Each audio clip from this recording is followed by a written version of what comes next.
Hello दोस्तों, अद्भुत कहानी संग्रह में आपका स्वागत है। आज की हमारी कहानी है दर्द। 50 वर्षीय राजेश बाबू ने सुबह सुबह करवट ली और हमेशा की तरह अपनी पत्नी मीता को चाय बनाने को कहा और फिर रजाई ढककर करवट ले ली। कुछ पल उन्होंने इंतज़ार की, पर कोई हलचल न होने पर उन्होंने दोबारा आवाज़ दी। ऐसा कभी भी नहीं हुआ था, इसलिए राजेश बाबू ने लाइट जलाई और मीता को हिलाया, पर कोई हलचल ना होने पर ना जाने वो घबरा से गए। रजाई हटाई तो मीता निढाल सी एक ओर पड़ी थी। ना जाने रात ही रात में क्या हो गया। अचानक मीता का इस तरह से उनकी ज़िंदगी से हमेशा हमेशा के लिए चले जाना असहनीय था। धीरे धीरे जैसे पता चलता रहा, लोग इकट्ठे होते रहे और उनका अंतिम संस्कार कर दिया। एक हफ्ता किस तरह बीता उन्हें कुछ याद ही नहीं। उनका एक ही बेटा था जो कि अमेरिका में रहता था। पढ़ाई के बाद वही नौकरी कर ली थी। बेटा आकर जाने की भी तैयारी कर रहा था।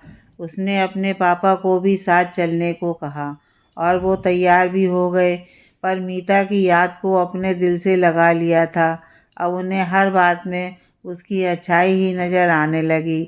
उन्हें याद आता कि कितना ख्याल रखती थी मीता उनका, पर वो कोई भी मौका नहीं चूकते थे उसे गलत साबित करने का। ना कभी उसकी तारीफ़ करते और ना कभी उसका मनोबल बढ़ाते, बल्कि हर काम में उसकी कमी निकालने में उन्हें असीम शांति मिलती थी। उधर मीता दिन भर काम में जुटी रहती थी।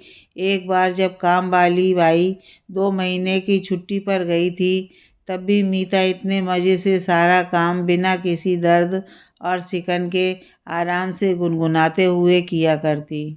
जबकि कोई दूसरी महिला होती तो अशांत हो जाती। दिन रात राजेश बाबू उसकी यादों के सहारे जीने लगे। काश वह तब उसकी कीमत जान पाते, काश वो तब उसकी प्रशंसा कर पाते, काश। पर अब बहुत देर हो चुकी थी। आज राजेश अमेरिका जाने के लिए सामान पैक कर रहे थे। पैक करते करते मीता की फ़ोटो को देखकर अचानक फपक कर रो पड़े और बोले, मीता मुझे माफ़ कर दो। प्लीज़ वापस आ जाओ, मैं तुम्हारे बिना कुछ नहीं हूँ। आज जान गया हूँ कि मैं तुमसे कितना प्यार करता हूँ। तभी उन्हें किसी ने पीठ से झंझोरा। इससे पहले वो खुद को संभाल पाते, अचानक उनकी आँख खुल गई। मीता उन्हें घबराई हुई आवाज़ में उठा रही थी। वो सब सपना था। एक बार तो उन्हें विश्वास ही नहीं हुआ, पर दूसरे पल उन्होंने मीता का हाथ अपने हाथों में ले लिया और आंखों से आंसू लगातार बहे जा रहे थे। बस एक ही बात कह पाए, I love you Meeta, I love you. और मीता नम हुई आंखों से अपलक राजेश को ही देखे जा रही थी।